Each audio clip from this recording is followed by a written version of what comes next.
Welcome back to our special coverage of Russia's war on Ukraine. I'm Vassy Kapelos, and I'm in Krakow, Poland tonight. That was NATO Secretary General Jens Stoltenberg reflecting on Russia's pledge to move away from the capital city of Ukraine, Kyiv, as well as Chernihiv in the country's north. There is some evidence that they have not done that. They've used the opportunity to re-strategize and to build up troops in the Donbass region. We want to get some more insight on what all of this could mean for the trajectory the war is on. To do that, I'm joined now live by Roman Waschuk. He's the former Canadian ambassador to Ukraine from 2014 to 2019. He's now Ukraine's business ombudsman. Mr. Waschuk, pleasure to see you. Thank you for staying up so late and joining me live. I appreciate it. Great to be here. Let's start off on the Russian claim that it would change its military posture. What do you think underpins that?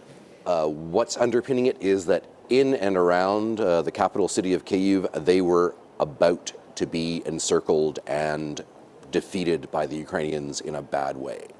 They had overextended, their logistics were terrible, the Ukrainians were beginning to bottle them in, and so what is being presented as a gracious concession is in fact them cutting their losses and retreating to more defensible lines further north.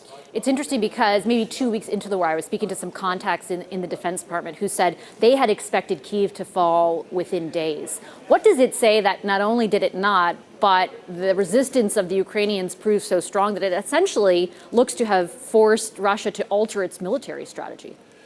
I think Ukrainians are a very self-critical bunch of people, so they may have talked themselves down in the period before the war.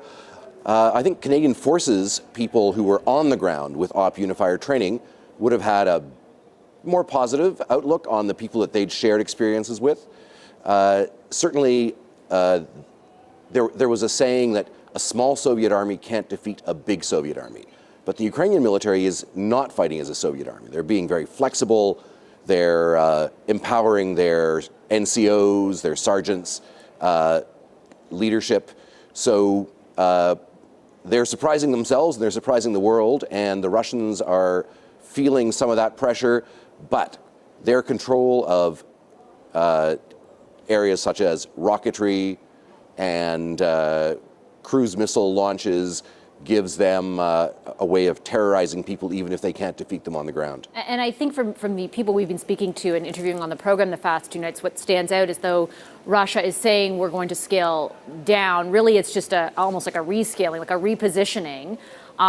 And when they had made the claim that they were going to scale back, they said it was in an effort, it was the Deputy Defense Secretary, Minister, I believe, in an effort to kind of promote goodwill in the negotiations that were taking place. If in fact they're just repositioning, what does that mean for the negotiations? Like, do you believe there is a political solution to be had? At the moment, probably not yet. I mean, people are kind of going through the motions of these talks and hoping something will stick. I think it's too soon in the game. I think both sides are still thinking they can negotiate on the battlefield.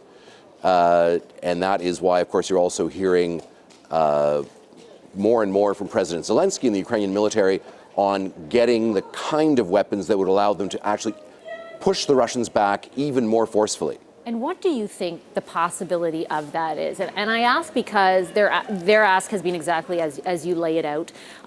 NATO, various member countries, including Canada and the United States, have kind of drawn a line, right? We won't loan the fighter jets. It doesn't appear that the anti-missile systems are on the way directly to Ukraine anytime soon. Like, what can you tell us about what you think, how much further you think allies are willing to go?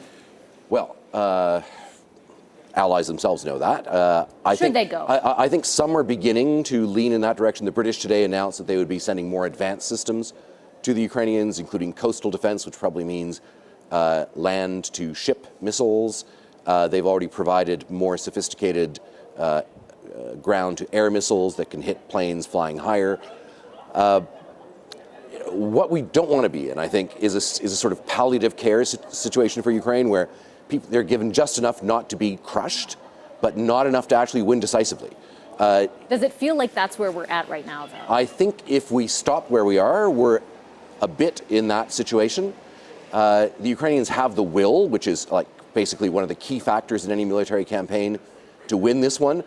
What I'm worried about is that maybe in a place like Washington, people are afraid of the consequences of Putin losing. And that puts the Ukrainians in a very difficult situation where you're encouraged to fight but not allowed to win. Do you think the same concern exists in Ottawa? I think people are observing and watching and calibrating. There is also, as part of those negotiations, a detailed proposal Ukraine released just a few days ago, part of which includes them saying, the country saying that they would refrain from joining NATO, for example, or a formal military alliance, but rather have a few countries, or up to 4 they named, act as guarantors of security for them. One of those countries is Canada. Yes. What do you think the likelihood of that is? Well, it's kind of a NATO without NATO. Yeah. It would really only work if Russia were put into a position where it would accept it, and where it would accept the inevitability that if it wanted to invade Ukraine again, others would actually engage more actively. I don't think the Russians are there yet, and so I think these discussions are, again, they're sort of soundings, but they're not the silver bullet solution right now.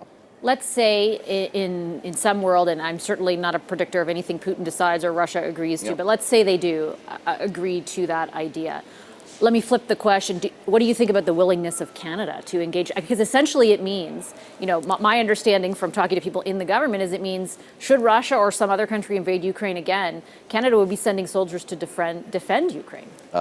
Correct. Yes, that's what it would have to mean, because it would have to be beyond simply supplying weapons and issuing hashtags. So, that is a major commitment. If you say we stand with Ukraine, maybe it ultimately will have to mean standing with Ukraine. That carries costs. But doing that with a chastened Russia is, of course, much more reasonable than doing it with a Russia that feels vindicated in its aggression. Before I let you go, I do want to ask you about the Russian position as it stands, and specifically this idea that the U.S. has intelligence, for example, that Putin isn't even getting the full story of how his military is failing in certain instances. What exactly does that tell you? And though, Russia, assess for us, if you could, Russia's relative strength. Russia, it turns out to have a kind of Potemkin army to a large extent. They've tried to bring in reinforcements. They brought some in from South Ossetia. They all deserted and went back to South Ossetia yesterday. So they have a real problem with humans. They're not good on the human side. But they do have the explosive materials.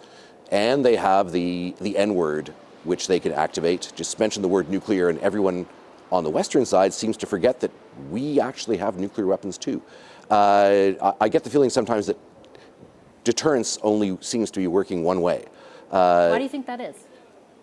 We are naturally risk averse and don't want escalation, but it means then that the side that is more willing to threaten almost automatically gets its way. And if this were soon to apply to a country like Finland, which is soon to apply for NATO membership, if Russia says, no, we are going to forcefully prevent Finland from joining NATO, what do we do then?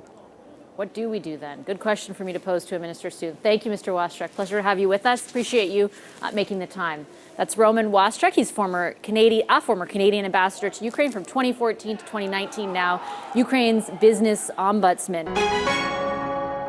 Hi, I'm Vashi Capellos, host of Power in Politics. See more of our show by subscribing to the CBC News channel or click the link for another video.